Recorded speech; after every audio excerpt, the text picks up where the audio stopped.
Let's get into it. So, like I said, I'll be introducing myself again. So, just briefly, like she already stated, my name is Victor Onazi.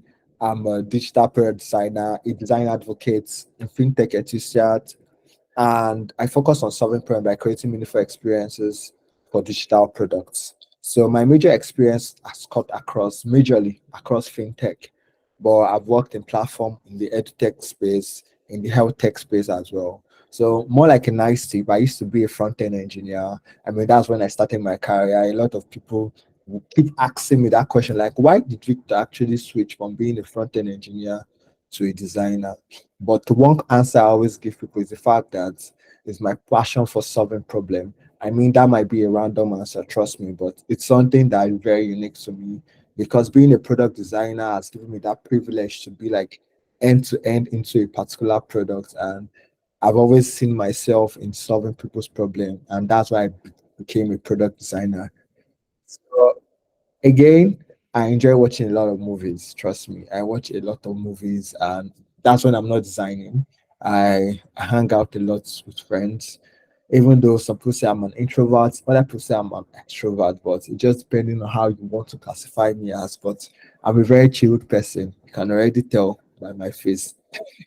So yeah, my current series, like I said, I watch a lot of movies. My current series are The Witcher, Hijack. The Witcher is on Netflix. You can go check it. Hijack is on Apple TV. Secret Invasion. I mean, those are like top ones I'm currently watching now. And I thought of just to give you guys those in. So in case you're bored of designing and you want to watch movie, you can always reference this slide and say, Victor actually told me that you should go and watch The Witcher or something. So it's quite interesting. It's something you can actually see. So basically, yes, so these are the table of contents in what I'm going to be teaching, guys. Just to be sure, before I move forward, can everyone hear me?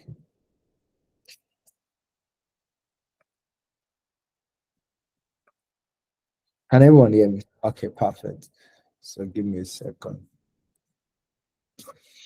All right. So okay, so I'll be taking through this table of contents, which should just basically help us understand how we need to equip ourselves for our UI design role. I don't know how many people is currently looking for a new opportunity or how many people are looking to get into a new space or new stuff that they want to get into their stuff. But trust me, this table of content I will help you. And don't mind the way I named this. I mean, it's just to make it fun and make it interesting. So the first thing we'll be talking about is understanding the basic. I mean, knowing the foundation.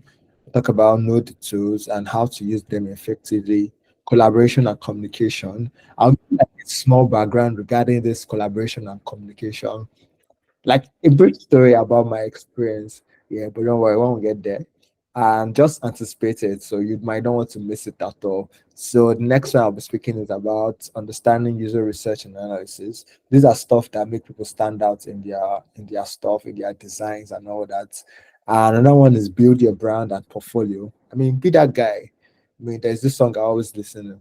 Who be this guy? I mean, that is MI, because he's always standing to be that guy, that kind of person that you are. Let people know you for who you are and all, and stay updated. I mean, these are like content I'll be talking about throughout this section, and I believe it's be helpful. Trust me, it's going to be helpful. So we'll be going starting from understanding the basic. I mean, know the foundation, know the basic foundation. I mean, when it comes to knowing the foundation, I mean, things that you can get think about is in generally in product design, in UI UX design is typography, color theory, layouts, the user centered design principle, and UX terminology. Trust me, all this I mentioned, there are a lot into it, but people tend to not understand it because of the fact that they are jumping or they're trying to skip processes. Designing is a journey. Even when you're handling a product, it takes process. It takes time in order to achieve this, but you have to follow all these basic principles in order to achieve this. And how do you follow them? You must know this fundamental, like to the very core. And I will not be speaking on all of them, but I'll just be taking one. and speak on it very well so you guys get to understand real life practical example. And trust me, I'll love this to be an engaging section because it's not just me that's learning. I'm learning from you guys as well. So please and please, when I ask a question, I'll just love feedback from the respond. And it's something that will give everybody that enhancement to know that, oh, you guys are basically learning. So typography is something that follows. When you hear the word typography, yeah, you think about typefaces. What kind of typeface do anybody wants to choose in order to design a product effectively, or anything that you think that is more suitable for you as a designer to use? And when you talk about color theory, I mean, what kind of color sets, what kind of color are you trying to use that will basically help you say a particular, make a particular decision or make your user feel in a particular way. I mean, I was just a story by the side. I remember working on a particular project, and trust me, this particular project, they gave me a red as the primary color. I mean, when they give you red as a primary color, everybody be like, wow, because red signifies danger. I mean, everybody knows that red is more like a very flashy color that signifies danger. But the other end, red in particular signify different thing in another face of the world, in another part of the world. An example might be in China. I mean, red signify royalty. I mean, when it comes to all these royal people and all this stuff, red signify that particular aspect.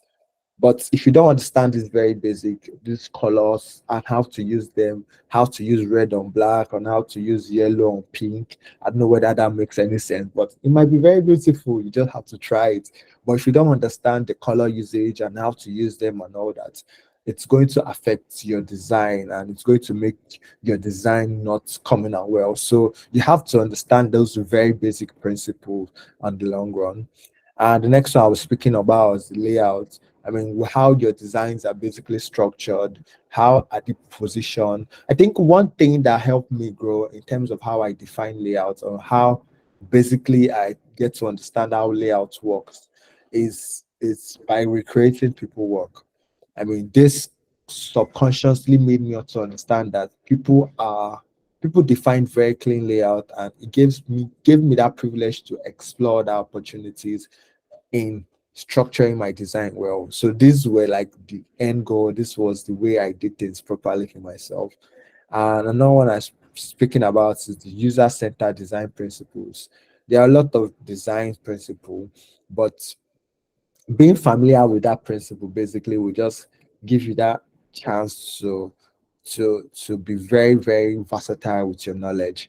I mean, these are the principles that interviewers want to hear when you're interviewing with them, and this basically will help you prepare you for your next role. And another one I would love to speak about is the UX terminology, and there are quite a number of UX terminology as well.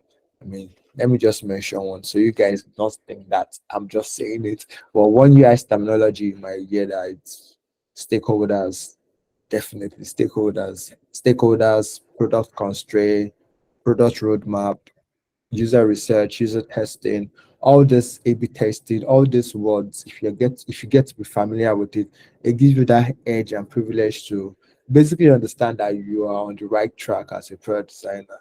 So I'll be doing briefly a quick let me just say a quick test for everyone because and which I spoke about it was typography. So looking at this typography set, I know it might really be messy, but just looking at this typography set, we have the version A, we have the version B, we have the version C, we have the version D, we have the version E. And these are like set of, I just want you to capture all this in your head as everybody does here. And looking at this font itself, which one should be used for fintech, which one should be used for wedding app, which one should be used for poster, which one should be used for comic.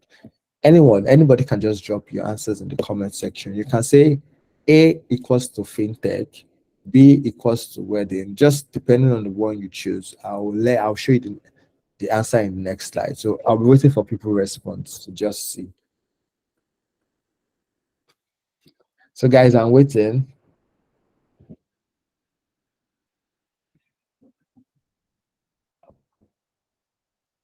So just to be sure, can you guys still hear me? Okay, I'm getting response already. All right, C is for Yes. wedding. Okay, I want to see the ones. Okay, E is for wedding. Okay, okay. You guys are not picking fintech. You guys should pick fintech now. Which one is for fintech? Okay, B is for fintech. Nice. D is for fintech. Nice. Well done. So okay, so just not to just, I know some people might be really lost. What does fintech mean? What does wedding mean? I mean, what I'm trying to illustrate here basically is to show what kind of fonts should you use to design a fintech product. And fintech in a nutshell means financial technology company. I mean, when I mean wedding, I'm talking about wedding websites, wedding flyers, wedding posters, and all that. I mean, so okay, I know people spoke about okay, B is for wedding. Wow, nice. I mean, you guys responsive are amazing. So thanks so much for the short quiz. So I'll be moving. Oh, nice. I say C. Nice. D is for fintech. Nice. Nice. Nice. Well done, everyone. Well done, everyone. Yes. I think let me just look at the response. I mean, who said A is for fintech? Okay, so let me just point out the right one and the correct one from here. So don't mind my eyes. I'm looking at my other screen, so that's why it's like that. So let me just point the right one from here. I mean, I will not call out anybody name, but just so for everybody to be clear, you can't use A for fintech. I mean, it's not work. A doesn't work. I mean, you want to design a product that is clear, and you want a product because this is a financial technology company. You want to use a product, you want to have a font that people are clear with, that understand that send money to Victor, or send money to Ayofe, or send money to Bossy. I mean, these are like the things you want to make it crystal clear for people to see. So these are like things that you might want to be sure of you are choosing the right font. So B, perfect. So you can use, so let me just move on to the next slide so you get to see. So yes, basically, so we use so this particular font, which is A. So if you choose A as comic, it's perfect. You can use B for you can use B for fintech. So if you choose B for fintech, definitely you can use B for wedding as well, but you can use it as a subtext. But if you want that vibe, that experience for people to basically use, you can basically use it for wedding, which is representing this header and all that. The next one is posters. We have the fintech one as well. So these are like the things you should bear in mind whenever designing all this kind of product. I mean, thanks guys for your response again. Thanks so much. So just to confirm from everybody, yeah. Can you guys still hear me?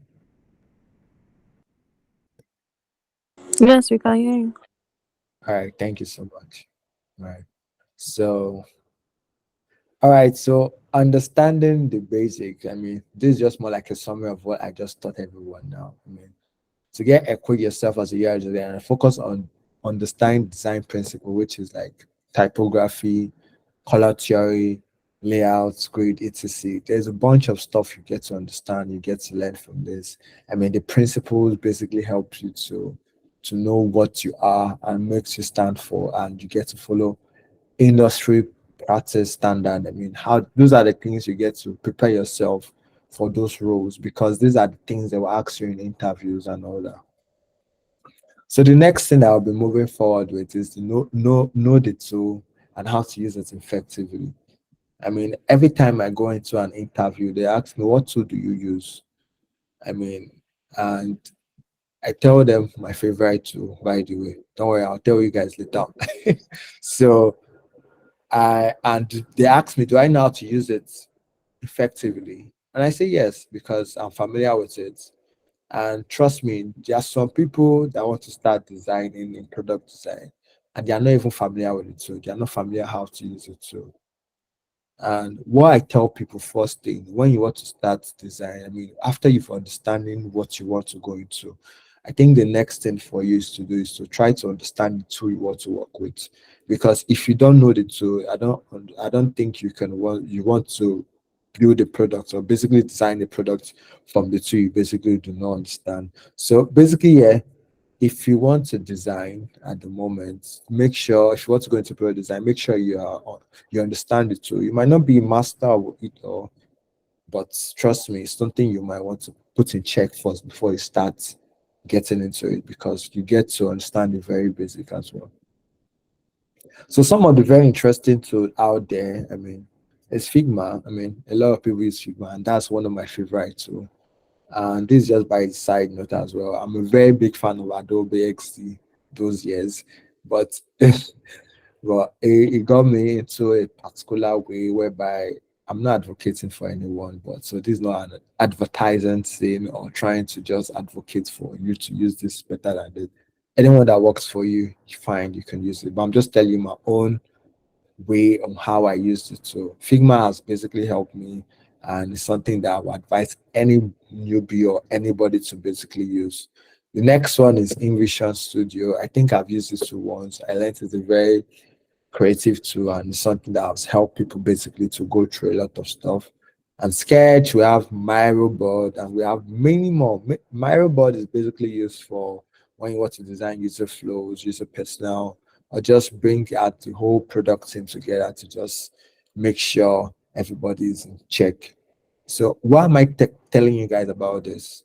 Like I said earlier on, I was asked in an interview, what tool do you use and do I know how to use them effectively? I mean, recently, Figma updated, did a new kind of update. I don't know how many newbie, or I know some people might just be getting Figma for the first time on this call, but it's something that you should get to familiarize yourself with, because it's something that will help you on the long run. So know the tool. My favorite tool, like I said, Figma. This is what the logo look like. So, so introduction to Figma course 101. So don't worry, guys. I'll be teaching you guys Figma today. So just to familiarize with Figma. So, oops, sorry. Another time, I can't teach you guys Figma today. So trust me, Figma, because of our time, I can't teach you guys Figma, but it's something that you guys should pay attention to. It's something you can always get resources on YouTube and every channel and all that. But there's no time. So we'll come again. So, so in summary of all this, I mean, know the tool and know how to use it. To excel in your UI career, you must be like very industry standard with. You must be very familiar with all this industry standard too, and Figma is one industry standard too. Figma just recently updated, and some people felt like it was complex, but they were like, trust me, it's complex. Even me, I find it very difficult to understand some things because it's becoming more hard to understand. But at long run, a lot of design advocates come along to simplify those processes for you. So pay attention to everything you learn or everything you see. And one advice I will always tell people: if you are using Figma or any design tool, subscribe to their YouTube channel, get real-time notification to the stand-up updates and everything. I mean, that's what I do. If you look at my YouTube, I have like quite a number of things I subscribe to and all that. So the next one is collaboration and communication. Trust me, these are like the things that you always pay attention to. Like I said, I told you earlier, guys. I will tell you guys a story regarding this. So it's something you might want to listen to. So let me take my water first.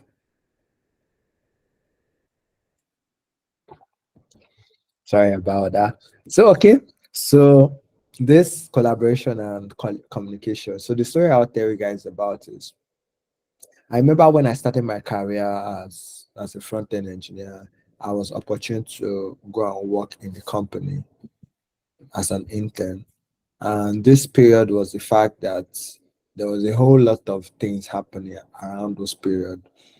And I wasn't really sure myself because I've always been this kind of shy person. You could literally tell from my face that I'm a shy person, right? So, but it's something that basically didn't help me grow because I wasn't collaborative enough. I wasn't communicative enough. That would be the right word to use, because of the fact that it made my learning process slow. in terms of how I did things. So now the story is that when I was offered that internship position as a front end engineer, I always segment myself from the rest of the team. I go lock myself down in a place that nobody knows. And anytime I ask question, I always feel like these questions that I'm asking is silly because I'm not supposed to, people believe that I always believe that I'm supposed to know those answers to those questions I'm asking. So this is a second thing, and this shouldn't be something I should be thinking at that time because I was just a newbie. I was just starting my career. And fast forward, it got to a particular point whereby they asked me a question that, oh, would I like to, people start to rate me in terms of, oh, how well is Victor in terms of collaborative and all. Trust me, I was collaborative. I think I was doing one or two things, but people tend to not understand me because of the fact that I wasn't communicative enough. In terms of if I were to answer them, talk to them about a particular problem, people tend not to understand me because of the fact that I wasn't clear enough. And so that was just the story, but I'll be giving you guys like hints on how to work on your collaborative and communication skills because it will help you in getting equipped for your next UI UX design role. And trust me, is a major factor and is a keyword as well because everybody wants to know that you are a very communicative person. Everybody wants to know that you are a very collaborative person. So one thing that is the key is for you to develop a communication skills. I mean, when I mean communication skill, I mean you are able to speak clearly. So when I mean clearly, I don't mean you should shout. I mean you can be loud, but don't shout because when shouting, people don't get to hear you. But when you're loud, people are audible, you are clear enough. Like how I'm speaking to you guys now, I'm communicating. You guys tend to understand me. I don't know whether you guys understand, but at the end of the class, you will know. But yeah, but I'm communicative enough. I'm trying to interpret these scenarios to you guys. Well, develop your communication skills, and you might be an introvert, you might not really talk to people and all that. But there's one thing that helped me because I just talk to myself. I always do practice when I'm presenting. So before this class, I've already practiced. I've already talked to myself, talked to people like, oh, does this make sense? Does this do anything and all that? So these are like the things that basically help me build that communication skills and all that. Another one I did was practice presenting and explaining my design decisions to stakeholders, clients, and developers. So before I even practice explaining design decisions, I practice in my house first. Like they always say, charity begins at home, but this is not charity shop. But you can always just practice your communication skills in your home first, then you now forward it to people and all. And how do you explain this design decision you are taking? There might be a button that you don't like how it's positioned, and how do you communicate it with your developer or designer? This is when presenting the decisions you take, why you are putting this button here, and in doing that, you are communicating. You are making those communicating, you are collaborating as well, because those communication and collaboration, they are two things that work hand in hand, and it's something you don't want to miss out in your career as a UI UX designer. So the next one is understanding the importance of receiving and providing constructive feedback to improve your work. So this is something that people tend to not understand or get when they are starting their career. I mean, people can ask you in an interview, like, how do you receive feedback or how do you give feedback? So I think one thing personally, I'll just give my experience. Like I said, everything is personal based on my experience. So one thing personally I do, how I give people feedback is the fact that I tell them that I look at the things that they do good first, and I get to spotlight the things that are not really good enough. So and I think that they can be better. And I ask them this question: what do you think can be better from this? These are the ways whereby you give out feedback. On the other side of the table, how do you receive feedback from people? So trust me, you might post your work out there. People might say this design is rubbish. This design is very not clean, it's not good. I mean, those are very wrong way in giving people feedback. Trust me, trust me, and that's in an open space as well. But how do you receive those kind of feedback? Like I said, zero your mind from all those noise. Picture yourself in a kind of space whereby you get to understand that, oh, I know I can get better. I think this is good enough. I think this is okay enough for me and all that. So these are the ways whereby you get to give yourself those kind of feedback and it helps you better off.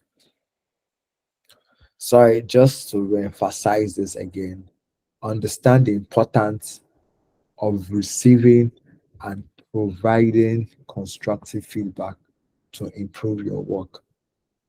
Feedback will basically help you improve your work and make you a better designer. And at the same time, it will equip you as a for your next role or for your next opportunity you're looking to get into. So the next one is understand user research and analysis. I mean, this is one of some unique things people tend not to have.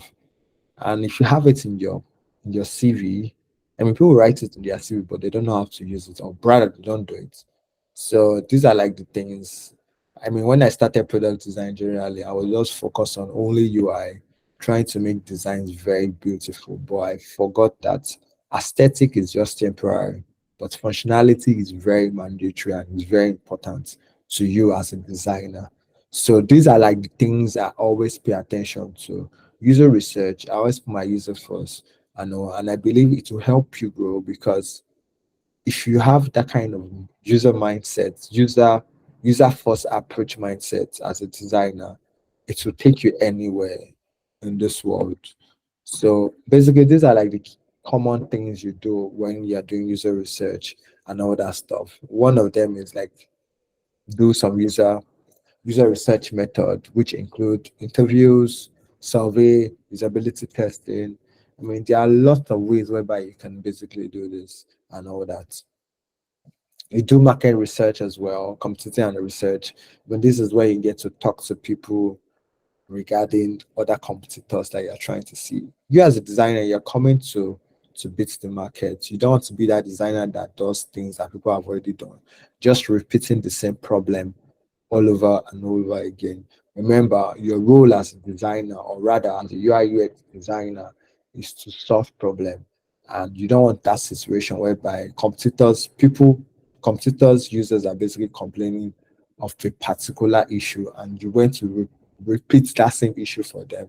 So you want to see what is definitely unique from your own and how what this thing can basically stand out in doing all this. So basically, yes, those are like the things you should pay attention to. Analyze and interpret user feedback and inform your design decision. So this from the research you've done, analyze those feedback. So basically, those feedback will basically help you to understand your design decision you're trying to take and all that. So because it gives you clear head and how to make this very well and very principled. And use data-driven insights to create iterative design and user-friendly experiences. So an example might be like you notice that people are very familiar. So you did a competency analysis, but you notice that people are familiar with labeling their icons on the bottom tab. So people are familiar with it. So when designing a product, an example might be a fintech product. So this is just me. Yeah, it's not like it's mandatory you use a label for your bottom nav. But I mean, I always advocate for labeling your icons because you don't want a situation whereby people are not familiar with an icon set you actually use. So labeling your icons, those data you've actually gotten from people because you saw people are more find it more usable when they see an icon that is basically labeled. So these are the things that you should pay attention to as a designer. Yes, it's possible to get the presentation slide. Don't worry, I'll send it. So the next one is build your brand and portfolio. So be that guy that everybody wants to hear about. So there's always people on Twitter that always do this thing. There's always people on Twitter that always do this thing. They always post their work. It might not necessarily be design, it might not necessarily be a particular thing that you do, but be that guy of your personal brand. But did I just say not necessarily design? Trust me, it's design, but it might be interactive design, it might be product design, it might be just just basically things, that unique thing that people constantly see on you posting on your timeline, on your social media platform and all. So there's this particular guy here that always posts his work about interaction design.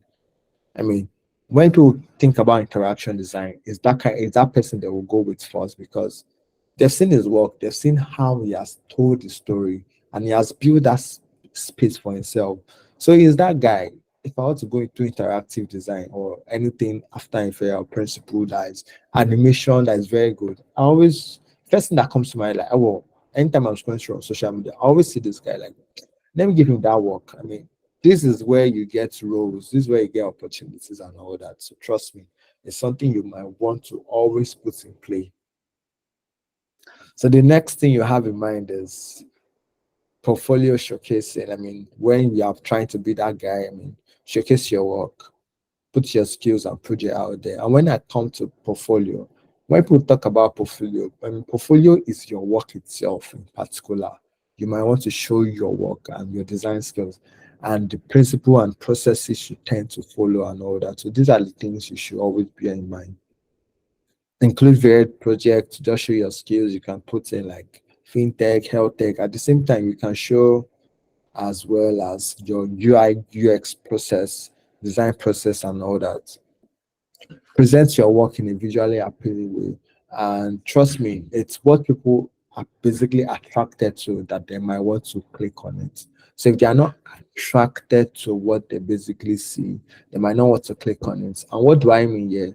Take for example, you have a cake. If the cake is basically ugly, if the cake is ugly, you might not want to look into the cake and see it. But if the cake is very, very beautiful, you might want to let me even take a bite of this cake. I mean, I don't know if that scenario makes any sense, but this is a scenario that I get to learn from tutorials and videos that basically work. So I urge you guys to as well expand your knowledge as a designer because it will equip you for your UI next UI UX design.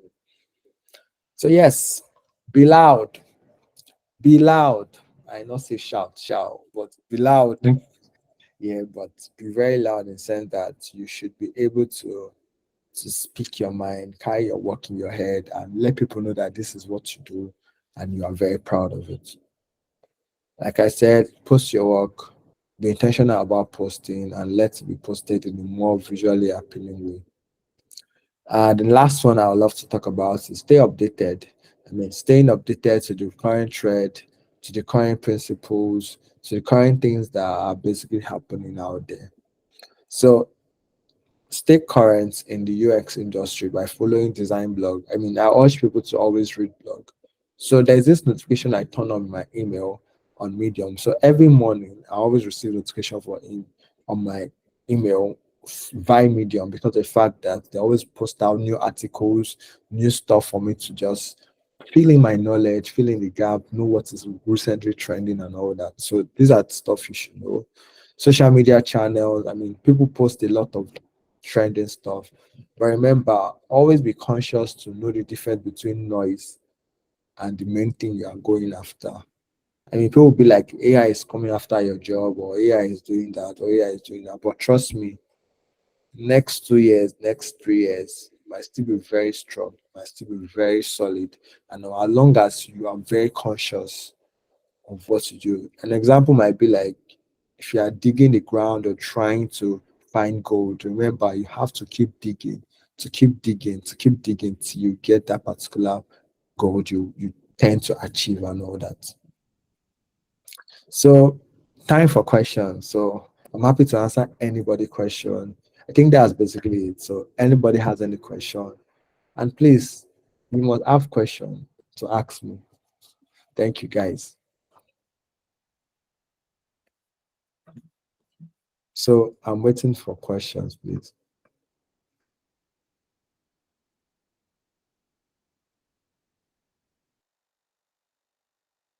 Okay, Warisu, you can ask your question now. You can unmute and ask your question.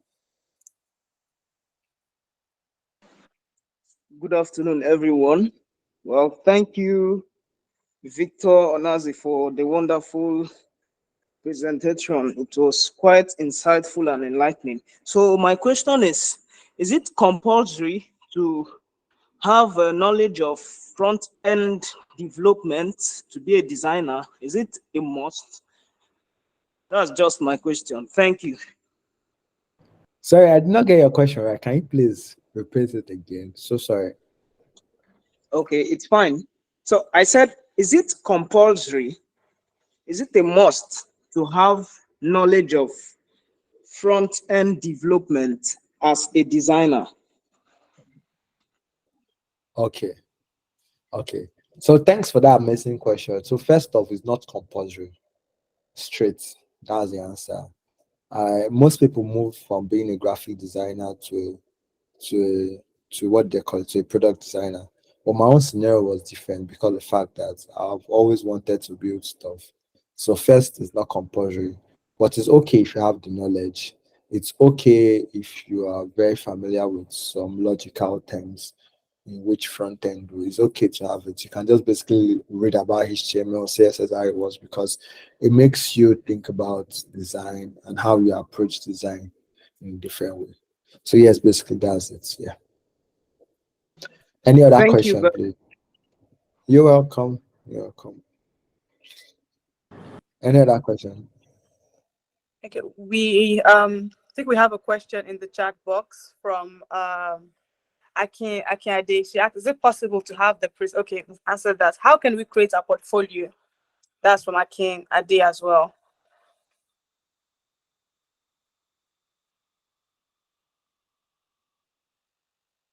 Okay, so you're asking like how can we create our portfolio? Okay, that's Yes, nice.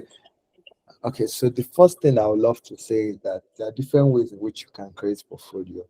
So, so depending on the portfolio, what to create. Like I stated in my class, like what I stated, I say portfolio is your work itself, like what you do, and what people want people to address you as is as a product designer. So when you want people to address you as product designer, you want to show them your processes on how you design a product.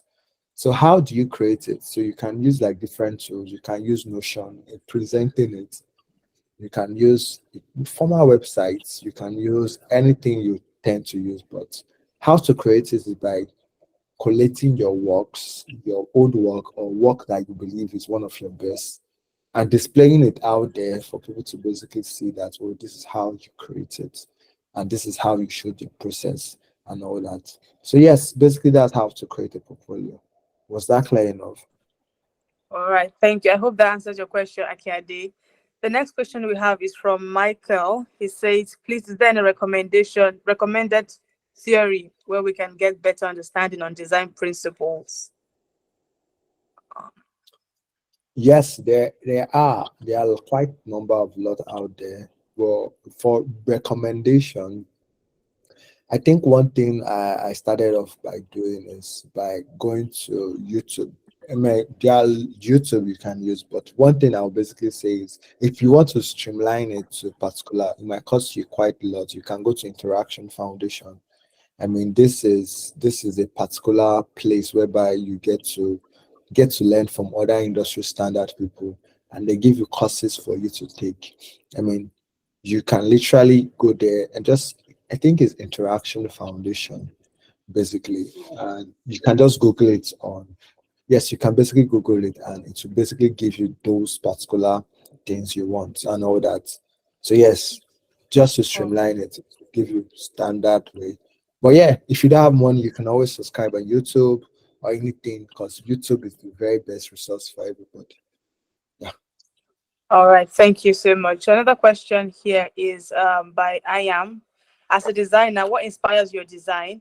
How do you get inspiration to create a design for a particular product? Okay, thank you so much for that question. So if I get the question, how do I get inspired in my design? So everything inspires me. First off, I would love to say that. I mean, looking at pictures I take and looking at my apartment sometimes, it inspires me as well. And But one thing I'll just say is that I know people might say that, oh, why not just go to Dribble or go to all these platforms to look for inspiration and all? That works, but what I'll tell you to do is that you can do that because basically I still do that. But what I'll tell you is too is that if you are working on a particular product, look for the competitors. I mean, when I mean competitors, I mean like people that are doing the same things you are trying to solve for, and look at the experiences. So far, those I mean, when I say competitor, I mean industry standard competitors. So I don't just mean like people that are just there, industry standard competitors, people that are top of their game. Look at the way these design principles and how they basically do stuff.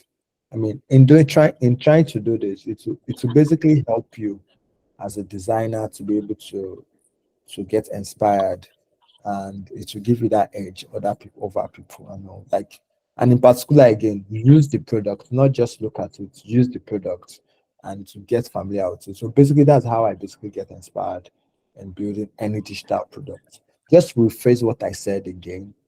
If you are looking to get inspired in design, everything inspires me, like I said.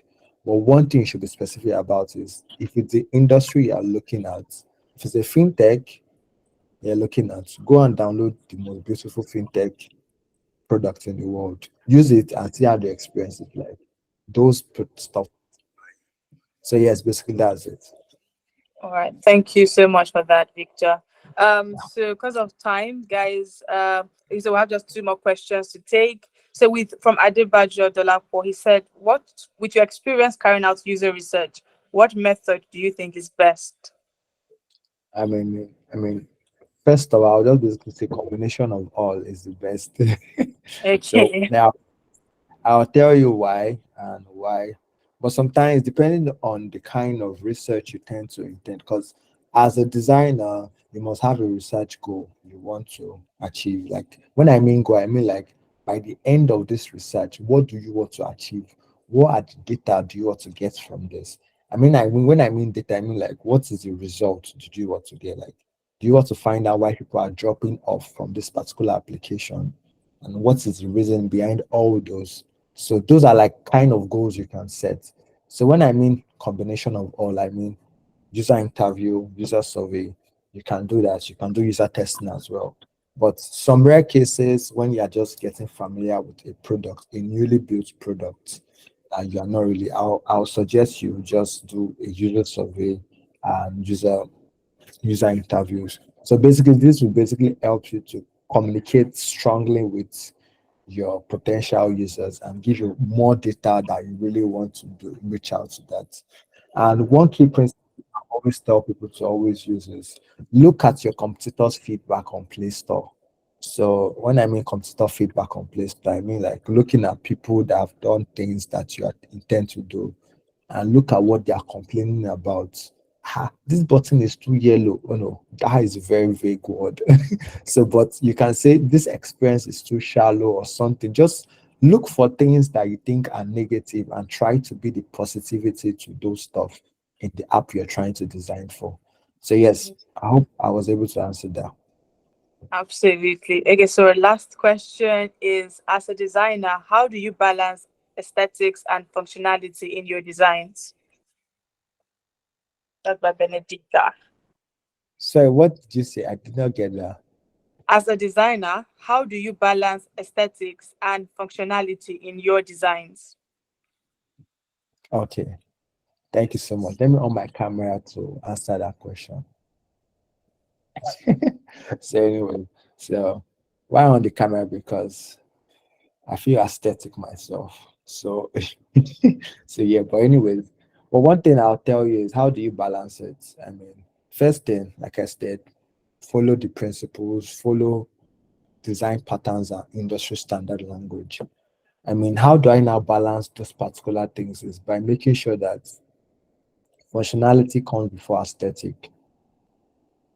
Don't quote me wrong. For me, usability as well comes before us. Because functionality basically still means usability, but just bringing it in this nutshell. But once your app is usable, people get to use it and it's easy to go, then you can now bring in aesthetic. So why do you think that people get to do low fidelity design and test low fidelity design with people? Because the fact that it's already defining the flow, it's defining how it works through and how people get to use it properly. So how do you now do this? How do I balance it? I make sure that usability, like functionality, come before aesthetic, basically. So yes, those are how I basically balance it. Like I said, it's personally for me. So yes. All right. Thank you so very much, Victor, for sharing your knowledge and impacting us. I mean, it's been awesome here, and I'm pretty sure our audience has learned a whole lot from you as well. I mean, it's not easy, guys. To yeah, thank. Well, I was about to say you guys should celebrate Victor. Well, okay, thank you guys for doing that before I even said it. Thank you guys. You guys are the realest. You guys are the real MVPs. Awesome, awesome. Big shout out to Tony, Dolapo, Moivat. I was going to say Moivat now. I am Benedicta, Frederick, James, Michael, Moses, Peter. You all are the very best, right? From staying to start till this moment, you guys are the best. So, with no further ado, if you want to know much more about UI UX design, you want to get started in that journey, we're at your service to get you started, right? We're at your service to get you started. We're running a 60% scholarship discount, sorry, 40% scholarship discount at the moment. So if you're joining in from the WhatsApp community or someone got you invited to this platform, I mean, I have my colleague drop a form on this call where you can, of course, have to make your inquiries, how you can sign up, how you can get started, amongst others, right? So my colleague will drop in the link right on this call. So do check your chat box. Of course, if you're also on the WhatsApp community, the link will also be dropped on that WhatsApp community just so you can make your inquiries, get direct answers, have a clarity session call done to get more insight as to how to get started in the UI UX design ecosystem, right? I mean, you want to chill with the big boys, you want to bamba, you want to flex, you want to have aesthetics like Victor, you want to, I mean, look how fresh Victor is. I mean, right? You want to be like Victor. So we look forward to having you guys join. Right. Like okay, so I look forward to having you all join our classes. I'll be starting in July, this month of July, 24th of July, our new cohort starts. So yes, you get to help you with your CV revamp, optimize your LinkedIn, help you build your portfolio. We assist you, right, in building your portfolio, right? We offer you mentorship that will, of course, prepare you for higher visibility amongst others, right? So for you're not just coming to learn and we say bye bye to you. We're going to be there till you land your first UI UX design role or much more gigs in the UI UX design space, right? So yeah, guys. So a big thank you once again to Victor. We really do appreciate you. We love you. We celebrate you. We hope to see you once more on this call. Okay, Victor, I see your hand is up. Okay, okay. Right. So thank you Thank you so guys very much. for having All me. right. So I don't know if you have like a parting word, something you like to say to our audience to like keep them going, to ginger them in quotes, right? Before we call this, call it a day, right? So, Victor, over All to right, guys. you. So one thing I'll tell everybody here is that your journey is your journey. Let nobody come and scare you with anything that is happening in the industry and tell you that and that. But trust me, okay, I'm not on YouTube, please. Is there asking for my what's your YouTube channel? I'm not on YouTube, oh. Thank you. Well, yeah. But like I said, focus on your journey. Make sure that you are following your own process and your journey is your own trip. Another thing I would love to mention again is don't be scared to post your work and to ask feedback. Ask for feedback because it's those feedback that will make you a better designer. Like I stated in one of my slides, I said that how to receive feedback is very important to that will equate you as a UI UX designer in any role you want to do. Trust me, it will improve you, it will make you to boost your confidence as well and all that. So trust me, I wish you guys the very best. The journey might be long, the journey might be very short. Remember, everybody journey is different. Thank you so much, guys. Thank you so very much. Wow, those were like strong words. Thank you so very much. Super impactful. Thank you, Victor. Thank you, guys. Thank you, Brian, Adejoye, Tony, Fatile, Frederick, Daniel, uh, Peter, Moses, Razak, Olumide. Thank you guys so very much. I hope to see you guys in the upcoming cohort, right? So I mean the link once again is on the chat box. If you're on WhatsApp, the link is also been dropped on our WhatsApp community. Make sure to make your inquiries, let your concerns be known. So yeah, thank you guys so very much and have a wonderful Saturday, right? Bye guys. Okay, Victor, I see your hand is raised. Yeah, you can actually follow me on social media if you have any question, because I see a lot of questions Absolutely. I don't know and Okay. all that. But So I mean, yeah, all right. So you can look up Victor Onazi on LinkedIn. Victor uh, Onazi, you can connect with him on LinkedIn. He's on Instagram. He's on Twitter. Just search for Onazi Victor, and you're good to yeah. go, guys. So make sure Okay, you so what connect with him. is that once you are messaging me, don't just drop hi. I will not reply only hi. Just say hi to your message, please. There's a quite number of Exactly. them. So straight to the Absolutely. point. Thank you so much, guys. Bye, everyone. All right. Thank you so much for that. So you've heard it, guys. So feel free to go into Victor's DMs and get to learn much more. All right, guys. Have a wonderful Saturday. Enjoy your weekend. And cheers back, guys. Bye.